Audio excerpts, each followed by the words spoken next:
옆에 보시면은요, 교재는 없어요. 지금부터 제가 설명할 거는. 그래서 재무회계에서 요거 내일 이제 쪽지 시험 볼 건데, 재무회계에서 추가되는 게 하나 있어요.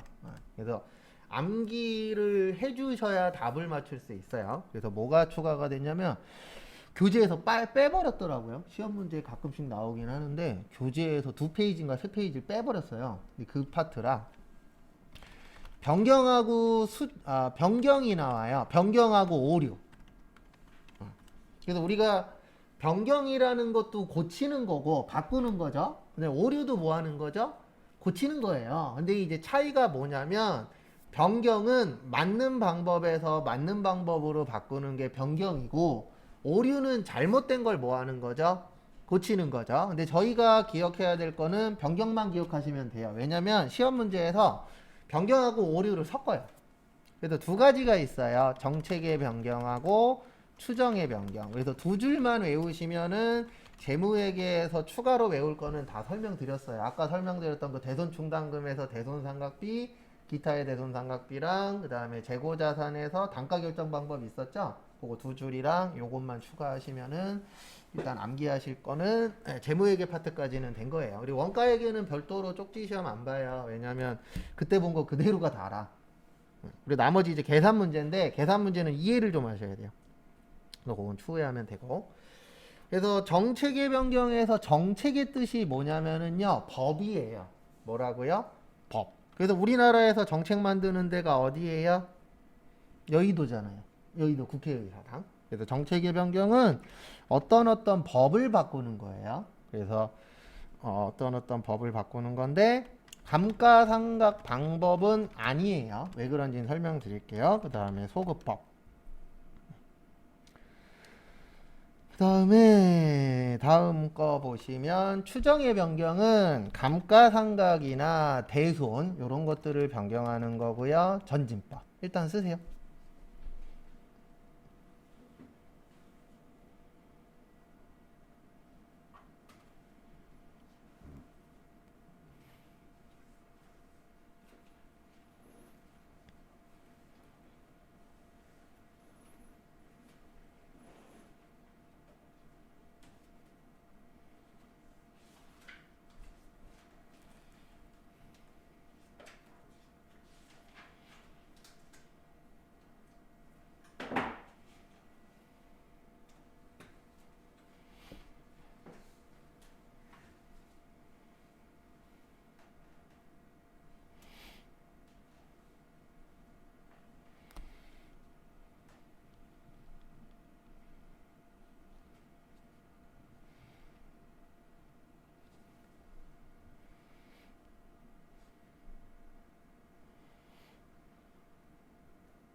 그래서 부연 설명을 좀 드리도록 하겠습니다.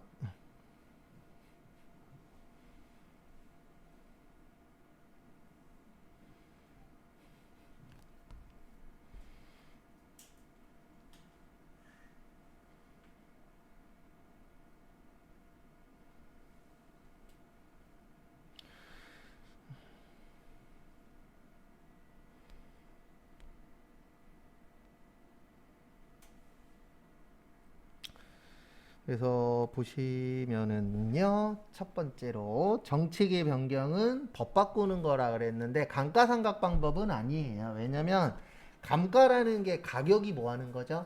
감소하는 거죠. 근데 이 추정의 뜻이 뭐냐면 예상하는 거예요. 그러면 우리가 실질적으로 감가가 얼마 되는지 정확하게 알 수 있어요? 없어요? 없어요. 그래서 우리가 추정치라고 이야기를 하는 겁니다. 그 다음에 여기 보시면 소급법이라고 있죠. 이 소급이라는 말이 되게 무서운 말이에요. 소급이란 얘기는 뭐냐면 예전 것도 이 새로운 법에 적용을 시키는 거예요. 그러니까 이 회계에서 소급법은 뭐냐면 옛날 것도 고치란 얘기예요. 지금 것만 고치는 게 아니라. 그러면 할 일이 많아져요, 적어져요? 많아져요. 그래서 세금 낼 때에도 소급 적용이냐 아니냐. 그래서 최근에 이슈화 됐었던 거는 지금 코로나 때문에 난리죠. 그래서 재난지원금 나오잖아요. 이거를 소급시켜 달라는 거예요. 사업자분들은. 왜냐면 과거에 손해본 거 있어요? 없어요? 있죠. 작년에 손해본 거. 그래서 그것도 달라고 하는 게 이제 소급 적용인데 국가에서는 소급 적용을 못 하겠다. 왜냐면 작년 거까지 줄 만큼 돈이 있어요? 없어요? 없어요. 그래서 소급 그러면은 예전에도 적용시키는 거예요. 그래서 그거를 이제 소급법. 그래서 올해 것만 고치는 게 아니라 언제 것까지 고친다? 예전 것까지 고친다. 그래서 그게 소급법이고 추정의 변경은 예측치를 바꾸는 거예요. 그래서 우리가 감가상각이라는 건 가격이 떨어질 거고 대손이라는 건 돈을 못 받을 건데 이건 정확한 수치가 아니잖아요. 그래서 이거 이제 추정의 변경이라고 하고 전진법을 쓰는데 전진법은 뭐냐면 옛날 건 안 고치는 거예요. 그러니까 옛날 거 전진하면은 뒤를 봐요, 안 봐요? 안 보죠. 그 뒤가 예전이라고 생각하시면 돼요. 그래서 예전 거는 신경 쓰지 말고 올해부터 변경해라. 그걸 무슨 변경이라 그래요? 그걸 무슨 법이라 그래요? 전진법이라고 합니다. 참고하시고요.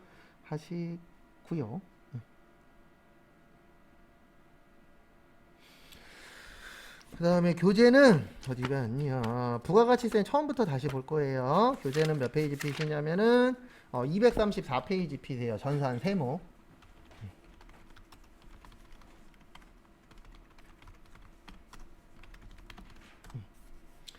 그래서 기존에 했었던 거는 조금 빨리 나가고요. 그 다음에 새로 나오는 거는 조금 더 설명을 드릴 겁니다. 그래서 우리가 일단 첫 번째로 기억을 해 주셔야 되는 게 뭐가 있었냐면은요. 이거 있었어요. 뭐 있었냐면은 특징. 그래서 간접세 맞아. 그 다음에 직접세 아니야.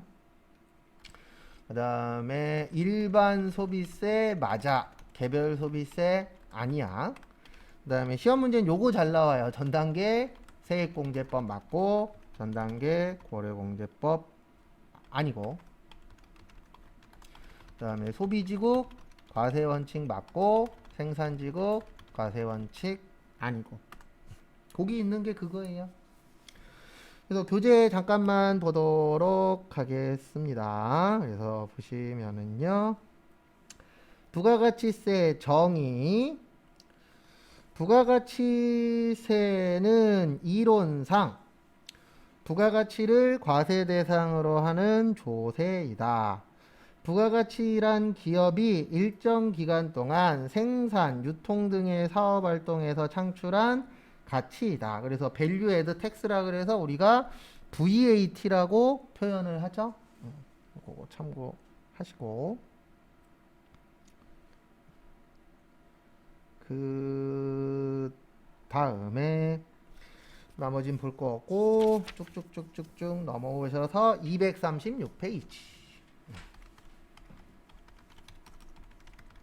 부가가치세 총칙 여기는 종종 출제됩니다. 근데 여긴 좀 나오면 어려워요. 왜냐면 그렇게 저희가 자주 보는 파트가 아닌지라.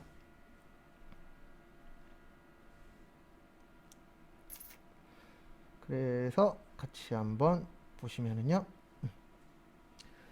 부가가치세 총칙 보시면 부가가치세 납세 의무자는 누구예요? 사업자예요. 누구라고요? 사업자. 그 다음에 사업자란 다음의 요건을 모두 충족하는데 1번 봐두세요.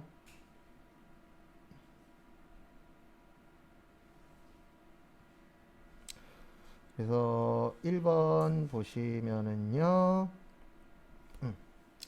영리 목적성 유무. 그래서 이것 때문에 뭐가 나오냐면은 영리단체든 비영리단체든 상관없어요. 그래서 국가와 지방자치단체도 뭘로 보는 거예요? 납세 의무가 있는 거예요. 왜냐면 우리 국가하고 지방자치단체는 영리단체예요? 비영리단체예요? 비영리단체죠. 돈 버는 게 목적이 아니잖아요. 그래서 누가 봐도 저거 안 해도 될 건데 왜 하고 있지? 이런 생각 들 때 있어요? 없어요? 있어요. 근데 그런 걸 이제 하는 이유 중에 하나가 영리 목적이 아니기 때문에.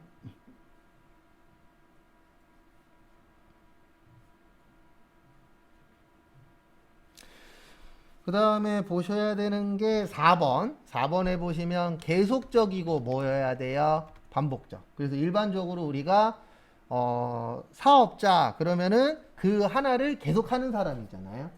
그래서 잠깐만 하는 거는 부가가치세를 낼 필요가 없습니다. 그 다음에 2번에 사업자의 분류. 그래서 사업자의 분류 보시면은요, 과세 사업자에는 두 가지가 있어요. 일반 과세자하고 간이 과세자가 있는데, 요건 제가 정리해서 내일 메일로 보내드릴게요. 간이 과세자. 그러니까 세법 바뀐 거 있거든요. 그거 제가 오늘 최종적으로 정리 한번 더 해서 내일 보내드릴 겁니다.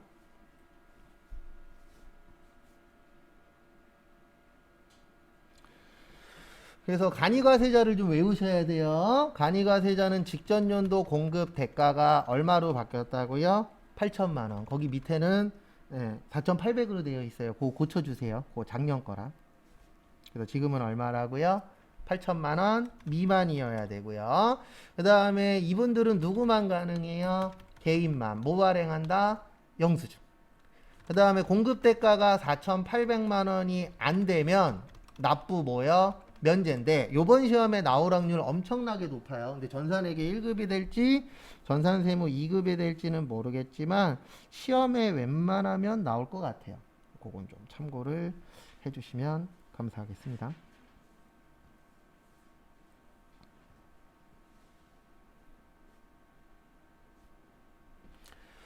그 다음에 일반 과세자는 뭐 발행하실 수 있는 분이에요? 세금계산서.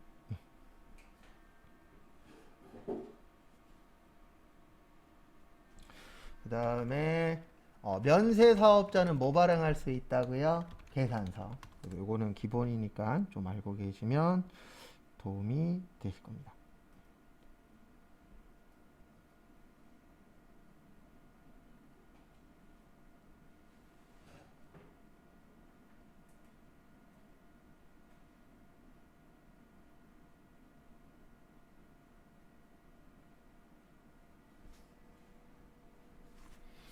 그 다음에 237페이지.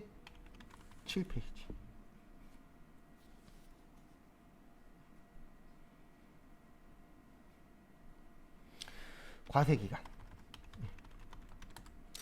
일단 과세기간은 세무 2급 연습하고 나면 외우기 싫어도 외워질 거예요. 왜냐면 실기할 때 계속 날짜 넣어야 되거든요. 그래서 일단 기본적으로 1기 예정은 1월 1일에서 언제까지요? 3월 31일까지였죠. 그 다음에 신고 및 납부는 4월 25일까지. 그 다음에 1기 확정은 4월 1일에서 언제까지요? 6월 30. 신고 및 납부는 7월 25일까지.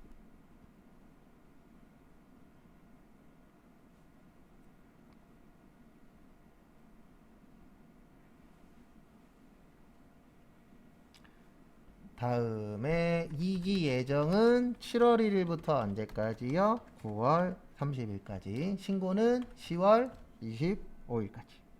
그 다음에 마지막으로 2기 확정은 10월 1일에서 언제까지요? 12월 31일까지. 신고 및 납부는 언제까지요? 1월 25일까지. 요거 잘 숙지하고 계세요.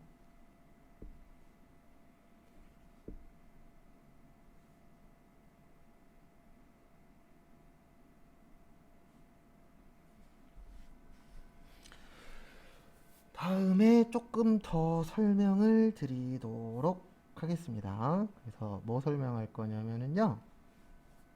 첫 번째로 법인은 1년에 몇 번 신고한다고요? 4번. 왜냐면 회사가 크니까. 개인은 1년에 몇 번 신고해요? 2번. 왜요? 회사가 작으니까. 간이과세자는 1년에 몇 번 신고해요? 1번. 왜 이렇게 나눠놨냐면은 법인은 세금을 많이 내야 되는데 한 번에 내면 낼 게 많으니까. 개인 같은 경우엔 법인보단 적으니까 신고는 몇 번 합시다? 2번 하는데, 시험 문제 요게 나와요. 저희 예전에 외웠는데 개인 예정 고지납부 제도라는 게 있어요. 그래서 개인 사업자는 예정 신고 때는 신고하는 게 아니에요. 신고를 안 하고 국세청에서 뭐를 보내줘요? 고지서를 보내주는데, 어떻게 보내주냐면 직전 확정 신고 금액의 몇 분의 몇이요? 2분의 1만큼 보내줍니다. 그 다음에 30만원 미만은 뭐 할 필요 없다? 고지서 발송 안 한다. 근데 하나 더 추가돼요. 3분의 1 미만이면 신고 가능해요. 요건 좀 어렵게 나올 때 나와요. 설명은 드릴 겁니다. 일단 정리 먼저 하시고.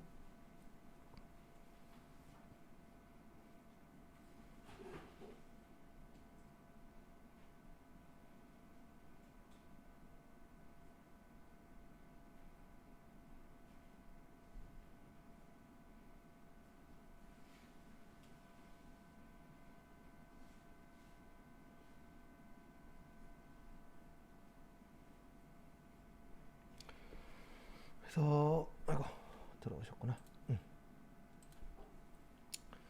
그래서 앞에 보시면은요, 저희 외울 때 여기까지 외웠었었죠. 예. 그리고 이제 요거는 나오게 되면 세모에 나오는데 요 3분의 1 미만은 신고 가능이 무슨 뜻이냐면 작년 같은 경우에가 좀 이런 일들이 많았을 거예요. 왜냐면 코로나 때문에 장사가 어땠죠? 안 됐죠. 근데 문제는 뭐냐면은 확정 신고 금액의 반만큼 날라오는데 우리 회사가 아니면 우리 집이 너무 장사가 안 됐어. 그러면은 2분의 1 내는 것도 부담이 되잖아요. 그러니까 국세청에서 2분의 1보다 적으면 신고해. 왜냐면 2분의 1도 못 낼 만큼 돈을 벌고 있을 수도 있으니까. 그래서 2분의 1이 50%잖아요. 그러니까 3분의 1이니까 30%보다 적으면 신고할 수 있어요. 그래서 33%로 나올 때도 있고 30%로 나올 때도 있어요. 근데 법엔 3분의 1로 되어 있어요. 그래서 이렇게 해주는 이유는 갑자기 장사가 안 될 수도 있잖아요. 그러면 세금 내는 게 부담이 될 수도 있죠. 그래서 그럴 경우에는 신고가 가능합니다. 그래서 이런 경우가 생기실 수 있어요. 지금 수강생분들 중에서 나중에 혹시 세무사 사무실에 취업할 수도 있어요, 없어요? 있죠. 그러면은 개인들이 예정 신고해달라 그러면 대부분 이렇게 얘기합니다. 어떻게 얘기하냐면 사장님 그냥 고지서 오시는 거 내시면 돼요. 이렇게 얘기해요. 왜 그렇게 얘기할까요? 일하기 싫으니까. 왜냐면 어차피 지금 내면 먼저 내냐 나중 내냐의 차이거든요. 내 입장에서는. 근데 그 사장님들 입장에서는 내 돈이 지금 나가냐 나중에 나가냐 차이잖아요. 그래서 그것 때문에 싸우는 것도 몇 번 봤어요. 업체 측에서는 신고해달라. 세무사 사무실 직원은 귀찮으니까 안 하셔도 된다. 막 이런 식으로 이제 좀 다툼이 종종 일어나는 내용 중에 하나가 요거예요. 3분의 1 미만은 뭐 가능하다? 신고할 수 있다. 라는 것 좀 봐주시면 감사하겠습니다. 그 다음에 거기에서 또 잘 보셔야 되는 게 237페이지 4번에 폐업하는 경우도 좀 잘 봐주세요. 폐업하는 경우에는 과세기간 시작일로부터 폐업일까지인데 이걸 잘 보셔야 되는 게 아니고요. 교재 제일 밑에 보세요. 237페이지 제일 밑에 보시면 단 폐업을 하는 경우 폐업일이 속하는 달에 다음 달 며칠까지요? 25일까지 신고 및 납부하셔야 돼요. 사업하시는 분들이 제일 싫어하는 문구가 이거예요. 뭐냐면 우리 일반적으로 다들 아시겠지만 폐업 왜 해요? 장사가 안 돼서. 근데 문제는 뭐냐면 국가에서 장사가 안 된 건 네 사정이고 뭐는 내고 그만두셔야 돼요? 세금 내고 그만두셔야 돼요. 그래서 실질적으로 사업 하시게 되면 망하는 것도 쉽지 않아요. 왜냐면 대부분 이렇게 생각하시거든요. 어떻게 생각하시냐면 망하면 끝이지 라고 생각하시는데 망하면 끝이 아니라 망했어도 세금 문제 뭐 해야 돼요? 해결해야 돼요. 왜냐면 국가에서 보는 건 이 사람이 망했냐 안 망했냐가 아니고 물건 팔아서 이익이 났냐 안 났냐만 보거든요. 이익 난다 그래서 무조건 회사가 운영이 되는 건 아니에요. 왜냐면 이익 난 거보다 비용이 더 많을 수도 있어요, 없어요? 있죠. 빠져나가야 될 돈이 더 많을 수도. 그럴 수도 있기 때문에 그래서 흑자 났는데 망하는 회사들도 있어요. 실제 여러 가지 문제 때문에 흑자가 났는데도 망하는 회사들도 종종 발생합니다. 그래서 요거 시험 문제 가끔씩 나와요. 폐업하면 폐업일이 속하는 달에 다음 달 며칠까지요? 25일까지. 이거 왜 이렇게 만들어 놨냐면요. 부가가치세 신고를 25일 날 하도록 세팅을 잡아 놓은 거예요. 그래서 일반적으로는 과세기간 끝나는 날로부터 25일. 그래서 1월 25, 4월 25, 7월 25, 10월 25. 폐업하면은 폐업한 달에 다음 달 며칠이요? 25일. 그래서 부가가치세 신고는 무조건 며칠 날 하도록 되어 있어요? 25일 날. 그래서 월급 받는 분들 중에서 25일 날 월급 받는 분들이 있어요, 없어요? 있죠. 그걸 세법하고 연관시키면 부가가치세 내고 월급 주겠다예요. 왜냐면 부가가치세 안 내면 저희 나중에 연습하거든요. 하루당 가산세를 내야 돼요. 네. 근데 월급은 늦게 줘도 더 줄 필요 있다 없다? 없다. 이게 참 슬픈 얘기인데, 참고로 그래서 회사들도 돈이 부족하면 공과금이나 이런 거 먼저 내요. 왜요? 공과금은 늦게 내면 뭐 줘야 돼요? 네, 추가로 돈을 더 내야 되잖아요. 가산금 같은 거 붙는데 월급은 늦게 줘도 네, 더 줄 필요 있다 없다? 없다. 그래서 돈이 부족할 때는 월급이 제일 늦게 나가요, 일반적으로. 근데 웃긴 게 뭔지 아세요? 직원들 월급은 늦게 나가는데 사장님 월급은 바로 나갑니다. 맞죠? 대부분. 그래서 이쪽 파트 일하시다 보면 짜증날 때도 있어요. 저도 그런 케이스가 있었고. 회사는 내일 문 닫냐 마냐 하는데 자기 처남하고 강남 가서 술을 200만 원어치 처먹고 온 사장이 있었어요. 망하긴 했지만. 저 망할 것 같아서 그만뒀고. 저 망하고 2달 후에 없어졌는데 어쨌든 사장님들 중에서도 보면은 제정신 아닌 사장님들이 종종 있어요. 그러니까 회사는 뒷전이고 일단 나만 살면 돼. 이런 마인드이신 분들도 종종 있더라고요. 근데 그런 마인드로 하시는 분들 치고 오래 하시는 분들 못 봤어요. 그 다음에 다음 페이지 보시면 요건 좀 중요합니다. 238페이지 3번에 보시면 부가가치세 신고납세지. 요건 좀 중요해요. 그래서 우리나라는 신고납부 제도예요. 무슨 제도라고요? 신고납부 제도. 그래서 우리나라는 이제 신고납부 제도인데요. 어떻게 되어 있냐면 원칙은 각 사업장별로 신고 및 납부하도록 되어 있어요. 뭐별로 한다고요? 각 사업장별로. 그러니까 이게 무슨 뜻이냐면은 내가 만약에 사업을 했는데 사업이 잘 돼. 그러면 하나 할 거예요? 여러 개 할 거예요? 여러 개 하겠죠. 그래서 내가 만약에 3개를 하고 있어. 그러면 신고 및 납부를 원래는 3군데에서 해야 되는데 이게 좀 불편하죠. 그래서 이렇게 하는 경우도 있습니다. 주사업장 총괄납부 제도라는 게 있어요. 요거는 신고는 따로따로. 그 다음에 납부만 어디에서 하는 거예요? 주사업장에서. 근데 이것도 불편하니까 사업자 단위과세 제도라는 게 있어요. 요거는 신고 및 납부를 법인은 본점, 개인은 주사업장. 교재에 있는 거 그냥 축약해 놓은 거예요. 예, 교재에 있는 건 이거를 이제 길게 써 놓은 거고.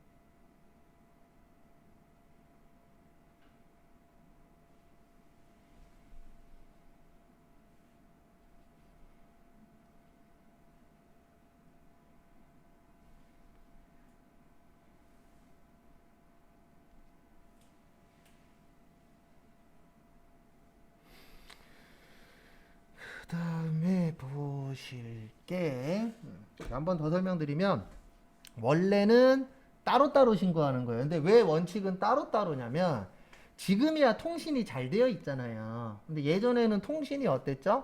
안 됐었죠.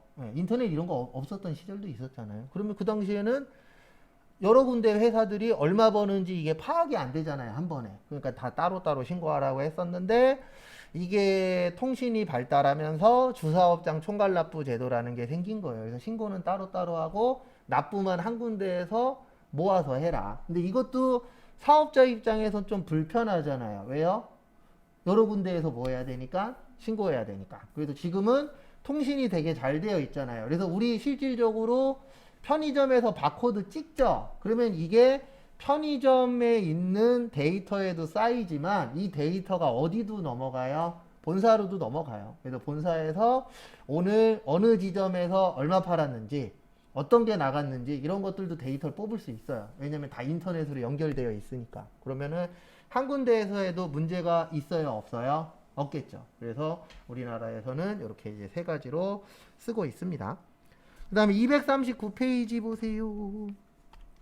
어디 보시냐면은 직매장과 하치장.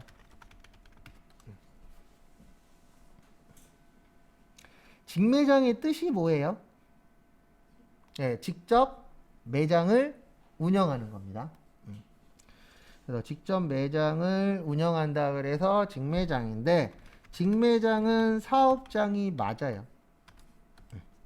뭐가 맞다고요? 직매장은 사업장이 맞습니다.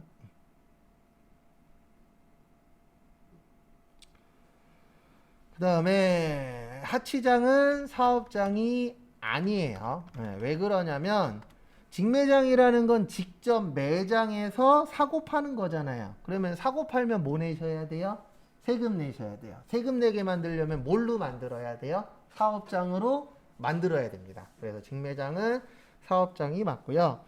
하치장이라는 건 그냥 물건을 보관만 하는 곳이에요. 그러면 물건을 보관만 하니까 거래라는 게 있다 없다? 없다. 거래가 없으니까 뭐 내지 맙시다? 세금 내지 맙시다. 그래서 사업장이 아니다. 이렇게 되어 있고요.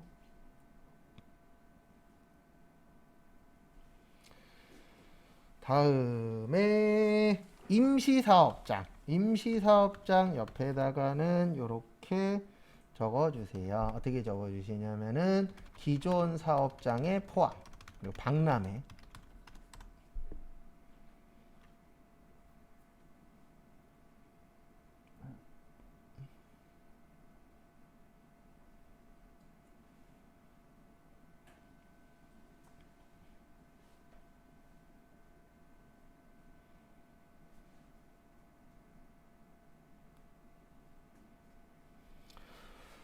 그래서 임시사업장 그러면 대표적으로 박람회예요. 그래서 우리 박람회 가서 물건 사고 팔 수 있습니다. 그래서 제가 회계 때에도 설명드렸지만 결혼하시면 육아박람회 한 번씩 가요. 요즘에는. 그러면 육아박람회 가면은 거기 안에서 물건 사고 팝니다.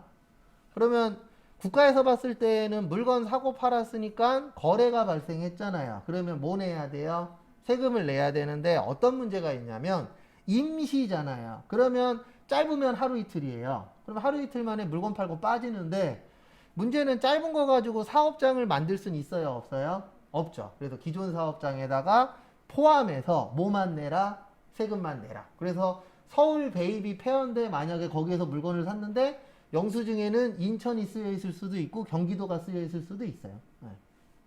우리 요즘에 카드로 긁으면 카드 그 매출 전표 받잖아요. 그러면 거기에 주소가 그 주소가 아니고 다른 데 주소예요. 왜냐면 임시사업장은 기존 사업장에다 뭐 하도록 되어 있어요?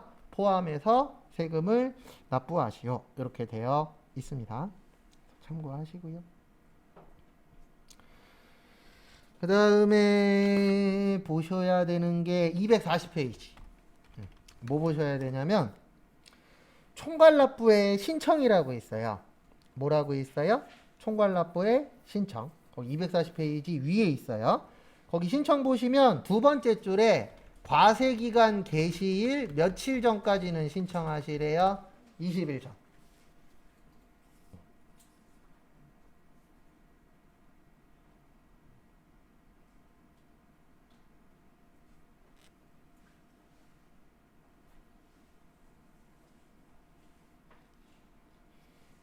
며칠 전이요? 20일 전입니다.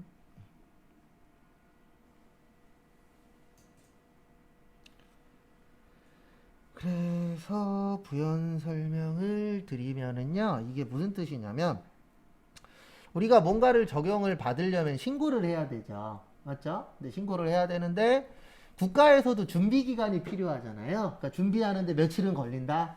20일은 걸린다. 그래서 대부분 서류들은 20일 전에는 하라고 되어 있어요. 그래서 241페이지 보시면 사업자 등록이 있어요. 무슨 등록이 있어요? 사업자 등록. 여기도 사업 개시일로부터 며칠 이내라고 써 있어요? 20일 이내. 그러니까 대부분 서류들은 20일이 많고 신고는 며칠이요? 25일. 그다음에 단 사업 개시일 전이라도 신청은 가능합니다. 그래서 우리가 사업을 하려면 뭐가 있어야 돼요? 사업자 등록증이 있어야 돼요. 그래서 우리 가끔씩 TV 보다 보면은 뭐 쇼핑몰 운영한다 이런 분들 있죠. 대부분 사업자 등록증의 주소가 자기 집이에요. 자기 집으로 해서도 뭐를 할 수 있어요? 사업자 등록증을 낼 수도 있습니다. 왜냐면 꼭 무조건 사무실이 있어야 되는 건 아니잖아요. 그래서 저도 저희 동네에 이렇게 왔다 갔다 하다 보면 상가에 쇼핑몰 하시는 것 같아요. 네, 이렇게 물건 잔뜩 쌓아놨다가 어느 순간에 상가에 또 다 빠졌더라고요, 물건이. 왜냐면 이게 건물 임대료만큼 나와야 되는데 요즘에 임대료만큼 벌기가 쉬워요, 어려워요? 어려워요. 제가 알기로는 웬만한 쇼핑몰은 한 3%에서 5% 정도 남을 거예요. 그러니까 이런 거에 혹하시면 안 돼요. 1억, 매출액이 1억 원이래. 1억 원에 3%면 얼마 버는 거예요? 300만 원 버는 거예요. 뛸 거 다 뛰고 내가 가져가는 순수익이 3%에서 5%예요. 그러면 300이 적은 돈은 아닙니다. 5% 남으면 500이잖아요. 근데 내가 얼마치 팔았다고요? 1억 원어치 팔아서 3%나 5%면 많은 돈 아니에요. 맞잖아요. 1억, 우리가 일반적으로 생각했을 때 1억 원어치 팔았으면 1000만 원은 갖고 가야 되지 않을까? 라고 생각해요, 안 해요? 하죠. 1억 팔아서 1000만 원 갖고 가면 그 사업은 괜찮은 사업이에요. 근데 대부분 한 3% 전후 남는다라고 합니다. 근데 사람들이 조금 이제 이건 제 개인적인 생각인데 제 회계를 가르치잖아요. 근데 사람들이 이제 속는 게 하나 있어요. 대부분 TV라던가 신문이라던가 유튜브에 보시면 이익이라고 써 있는 거 하나도 없어요. 다 뭐라고만 써 있어요? 매출액이라고만 써 있어요. 매출액 1억이야. 이거에 혹하면 안 돼요. 네. 내가 가져가는 돈이 1억이 아니에요. 그러면 실질적으로 남는 건 한 3, 400, 4, 500? 네. 적은 돈은 아닙니다. 그러니까 저희 아버지도 지금은 이제 농사 지으시는데 예전에 트레일러 운전을 하셨었어요. 그러면 종합소득세 신고할 때 보면 매출액이 1억이 넘어요. 1인 사업자인데 1억이 넘어요. 근데 문제는 뭔지 아세요? 바퀴가 16개거든요. 네. 바퀴 하나, 그 바퀴 16개 갈면은 1000만 원이 넘어요. 바퀴가 워낙 크니까. 그리고 뭐 하나 고장 나잖아요? 그러면 300에서 500이에요, 기본. 네. 그러니까 집에 무조건 현찰이 300에서 500이 있어요. 왜냐면 고장 나면 뭐 해야 되니까요? 고쳐야 되니까. 그러면 남는 게 많아요, 적어요? 적어요. 근데 과거엔 많이 남았었어요. 저 어렸을 때는 많이 남았었는데 이게 연도가 지나면 지날수록 투명해지잖아요. 투명해지면 어떤 문제가 생기냐면 투명해진 게 나쁜 건 아닙니다. 근데 과거에 비해서 남는 게 어때요? 적어요. 그래서 가면 갈수록 제가 봤을 때 사업하기 진짜 힘들어지는 구조예요. 왜냐면 가면 갈수록 더 투명해지니까. 그래서 우리 카드 긁잖아요. 그러면 국가에서는 몇 월 며칠 몇 시에 몇 월 며칠에 내가 얼마 썼는지까지 다 알아요. 왜냐면 그 데이터가 다 국세청으로 넘어가니까. 그래서 국가에서 잡잖아요. 너 이 돈 뭐 갖고 샀어? 이런 것들 다 잡아버리잖아요. 어쨌든 요번에 저기 재밌을 것 같아요. LH에서 발표하기 전에 땅 샀죠. 땅 샀잖아요. 그거는 잘못된 행동인데 그 사람들이 그 행동을 그것 때문에 했을 수 있어요. 기존에 국회의원들 친척들이 그렇게 해갖고 돈 벌었었거든요. 그걸 이제 LH 직원이 따라한 거죠, 결론적으로. 근데 그때하고 지금하고 틀리잖아요, 인식 자체가. 그때는 그냥 그랬나 보다 이러고 넘어갔었어요. 막 PD 수첩에서 난리 쳤는데도 그렇게 깊이 있게 조사를 안 했었어요. 근데 요번에는 대대적으로 조사하죠. 왜냐면 그런 부분들을 국가에서도 이제 줄이려고 하거든요. 그러니까 뭐든지 다 조용할 때 해야 돼요.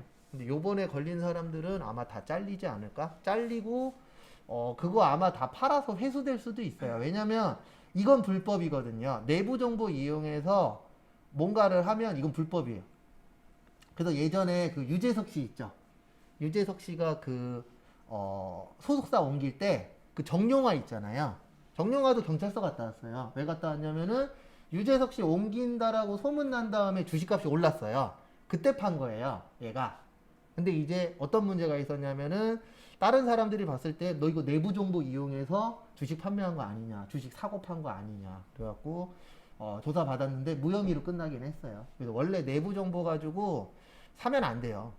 근데 요번에 내부 정보 이용해서 사갖고 아마 대대적으로 털면 먼지 날 거니까 아마 한 걸린 사람들 거의 다 잘리지 않을까. 근데 잘리는 게 맞아요. 원래 그건 불법이니까.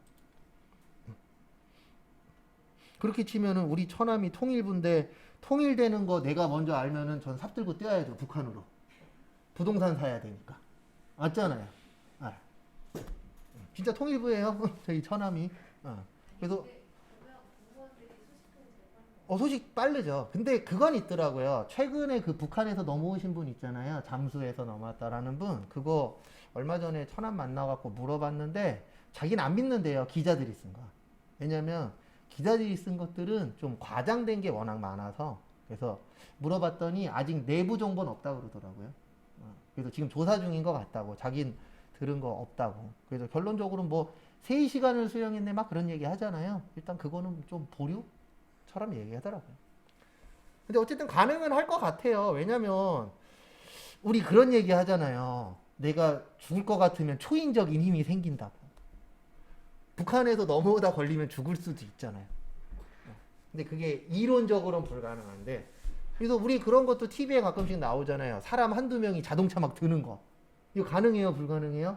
불가능해요. 이론적으로. 근데 실질적으로 그런 초인적인 힘이 나올 때도 있다라고 하잖아요. 근데 뭐 다른 뭔가가 있겠죠. 우리가 모르는. 설마 3시간 동안 물속에 있었겠어요? 그래 저체온증으로 죽을 텐데. 그 겨울에. 요거 시험 문제 나옵니다. 며칠이야? 20일. 그 다음에 요것도 나와요. 사업 개시 전이라도 뭐 할 수 있다? 신청할 수 있다. 그것도 좀 봐두시고.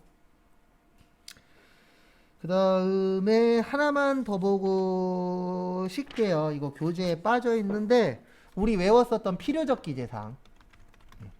그리고 거기 241페이지 밑에 있는 거 있죠. 사후관리. 이게 바뀌었어요. 그래서 요거는 제가 오늘 정리해서 내일 드릴게요.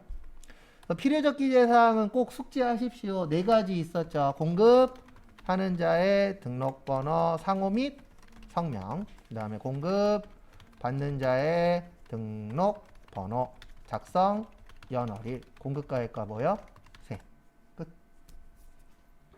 여기까지 보시고 잠깐 쉬었다가 11시 30분에 242페이지 보도록 하겠습니다.